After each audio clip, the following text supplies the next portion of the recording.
Ciao a tutti, benvenuti in questa puntata di Forzinet dove mi occuperò del commento di WWE Saturday Night Main Event, l'evento che si ripete nel corso dell'anno per più volte da parte della WWE, ormai dall'anno scorso è diventata una costante, pensavo fossero 4, invece saranno 5 quest'anno perché ce n'è ancora uno a dicembre che vedrà ovviamente John Cena disputare il suo match di ritiro, ma entriamo subito nel merito di quanto accaduto invece in questo Saturday Night Main Event con due cambi di titolo importanti. Uno era annunciato perché era vacante il titolo del mondo, reso tale da Seth Rollins, vittima di un infortunio a Crown Jewel nel match contro Cody Rhodes. Bene, nella rassegnazione CM Punk ha avuto la meglio contro Jey Uso, molto molto prevedibile come risultato, nonostante negli scorsi giorni si sia parlato anche di una possibile vittoria del samoano per poi avviare una rivalità con suo fratello, ma onestamente la rivalità è probabile anche che venga avviata nuovamente con Jey Uso heel e io mi auguro che arrivi presto questo turn heel. Io ho più volte indicato le Survivor Series come possibile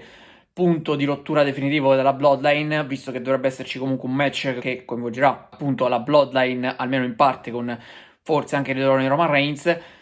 e lì potrebbe esserci tradimento di Jey Uso, però con il titolo in palio era, secondo me, troppo, era esagerato mettere in palio il titolo tra Jey Uso, che già comunque l'ha vinto una volta e ha avuto tantissime chance titolate, compresa quella di Saturday Night Main Event, e Jimmy Uso, che finora in singolo ha ottenuto ben poco. Io credo che il turn heel di Jey Uso possa servire soprattutto per mandare over Jimmy, perché Jimmy chiaramente potrebbe essere ancora più apprezzato del pubblico una volta tradito dal fratello Jay. Allo stesso tempo il turn heel farebbe molto bene anche Jay, perché potrebbe effettivamente tornare, secondo me, anche campione da heel, perché sarebbe una versione diversa, una versione anche, secondo me, più credibile eventualmente, e potrebbe anche comunque dare una sorta di boost importante allo status di Jimmy. Per quanto riguarda invece CM Punk è il nuovo campione del mondo, già aveva vinto il titolo a SummerSlam, salvo poi subire l'incasso della valigetta da parte di Seth Rollins,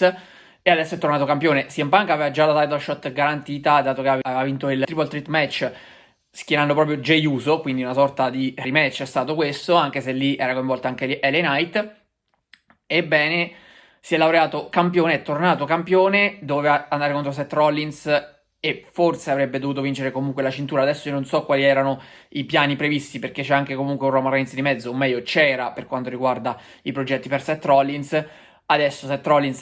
sarà fuori per almeno 6 mesi e quindi lo stop sarà molto lungo. È un po' paradossale la situazione di fatto, perché CM Punk è diventato campione conquistando il titolo vacante reso tale da un Seth Rollins infortunato, quando invece Seth Rollins, fingendo l'infortunio, ha incassato la valigetta beffando CM Punk. Quindi è tutto una sorta di karma in un certo senso, che questa volta ha sorriso a CM Punk e potrà essere campione. Io credo che a questo punto possa tranquillamente tenere il titolo fino a WrestleMania come minimo, nonostante ci sia Division di mezzo con Bron Breakker, perché io penso che poi il prossimo campione del mondo a questo punto sia destinato a diventare Bron Breakker. Se prima magari doveva avviare la rivalità con Seth Rollins, adesso la rivalità probabilmente la costruirà con CM Punk. Bisognerà vedere come si svilupperà, perché è tutto da reinventare, sono molto curioso, ma comunque il dato di fatto che abbiamo per certo è che CM Punk è il nuovo campione del mondo. Nuova campionessa WWE invece è Jade Cargill, e quindi si prosegue su una linea di campioni AEW, perché CM Punk e Jade Cargill sono soltanto gli ultimi che si aggiungono ad una lunga lista di nomi, soprattutto ad NXT, perché ad NXT abbiamo anche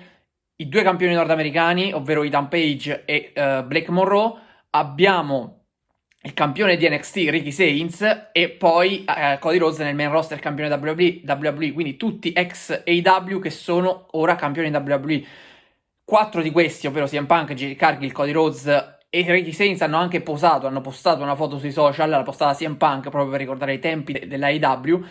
dove loro non avevano raccolto chissà quali grandi successi. Cody Rhodes vinse il titolo TNT, poi vabbè per stipulazione non poteva più lottare per il titolo del mondo. CM Punk è stato campione del mondo, ma ovviamente dei regni poco memorabili, soprattutto caratterizzati da infortuni. L'unico regno memorabile è stato quello di Jade Cargill, ma soprattutto a livello quantitativo piuttosto che qualitativo, perché le avversarie non sono state sempre all'altezza, anzi più che altro direi raramente sono state all'altezza di Jade Cargill.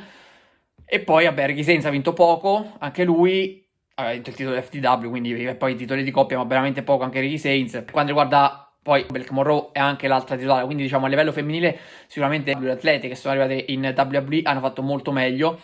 in AEW, perché hanno vinto i titoli. E su Jade Cargill direi che c'è poco da dire, perché comunque con il suo turn heel era scontato anche qui che vincesse il titolo, e così è stato. mi ha sorpreso molto la modalità con cui l'ha vinto, cioè ha dominato il match in lungo e largo, 5 minuti e mezzo di match contro Tiffany Stratton, che onestamente esce di scena, finisce il suo regno titolato di 302 giorni nel modo peggiore. E non per colpa sua, non so se effettivamente il problema al ginocchio o qualche acciacco fisico c'era realmente. Fatto sta che la WWE ha fatto molto leva su quel problema al ginocchio per far perdere Tiffany Stratton molto rapidamente, e quindi Jade Cargill l'ha dominata in pochissimi minuti conquistando questo titolo. Non so se vogliono ricostruire la forza dominante che già la AEW aveva reso tale, oppure se semplicemente c'era qualche problema effettivo, perché anche nei primi match, anche il match di SummerSlam era stato molto rapido tra le due e sono rimasto sorpreso sia lì, ma qui ancora di più. Fatto sta che Jade Cargill, la nuova campionessa WWE, finisce il regno di Tiffany Stratton, che secondo me è stato un regno ottimo, un gran bel regno, e mi auguro per Jade Cargill che possa fare la stessa cosa. Io già avevo ventilato nelle predictions l'ipotesi di una Bianca Belair come o prossima prima sfidante di Jade Cargill, o quantomeno come grande sfidante, visto che sono ex campionesse di coppia e tra loro comunque le questioni non sono affatto risolte. Dominic Mysterio ha mantenuto con successo il titolo di campione intercontinentale battendo Rusev e Penta, ancora una volta alla sua maniera, ha cercato di utilizzare diversi trucchetti, è stato decisivo il martello, questa volta non usato dallo stesso Dominic, ma usato da Penta ai danni di Rusev, però Penta stava cercando di colpire Dominic si è spostato, è andato a colpire Rusev KO, Dominic ne ha approfittato per mandare a schiantare Penta contro il paletto di sostegno del ring e poi andare a schienare Rusev dopo il suo Frog Splash. Quindi Dominic Mysterio ancora una volta conferma di essere uno dei personaggi più over. A me piace tantissimo come si sta muovendo e come la WWE lo ha costruito. Non voglio dire che è il nuovo Eddie Guerrero, perché non lo è. Sicuramente ci sono diverse similitudini e diverse somiglianze volute, però devo dire che il regno di Dominic Mysterio mi sta stupendo sempre di più, sia da campione intercontinentale che campione anche della AAA, quindi 2 cinture che continua a mantenere. Penso che il suo regno da campione intercontinentale stia per giungere al termine, non credo che andrà per le lunghe, non so se concluderà l'anno da campione oppure no, bisogna capire se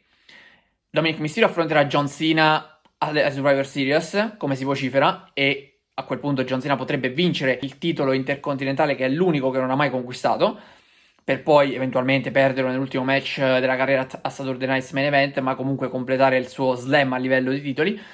Oppure, se non dovesse esserci questo match tra John Cena e Dominic Mysterio, io credo che il candidato principale sia Finn Balor, perché all'interno del Judgment Day potrebbe esserci questo definitivo split. C'è anche una Liv Morgan che nelle prossime settimane dovrebbe tornare, io non so se tornerà direttamente alla Royal Rumble, che sarebbe molto scontato chiaramente, e a quel punto se torna alla Royal Rumble io mi auguro che la vinca anche se è molto complicato. Oppure potrebbe anche tornare prima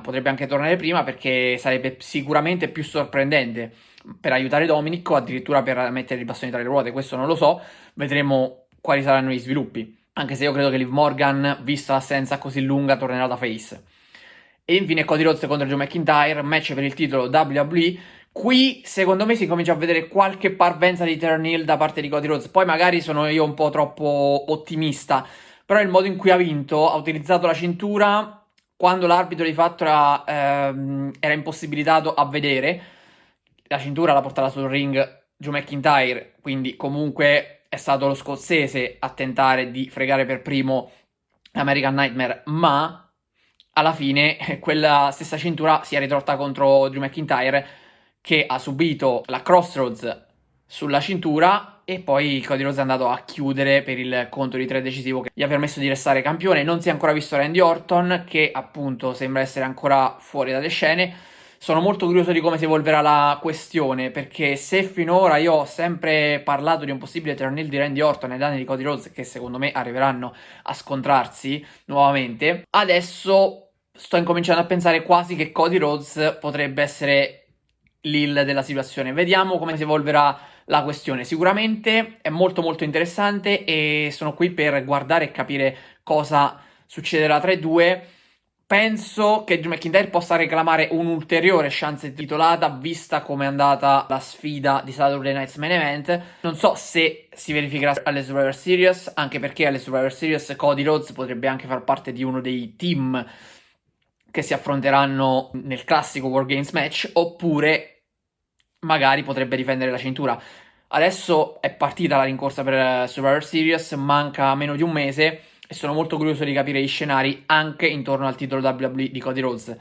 Per oggi è tutto, vi do appuntamento alla prossima puntata di Forzinet. Ciao a tutti.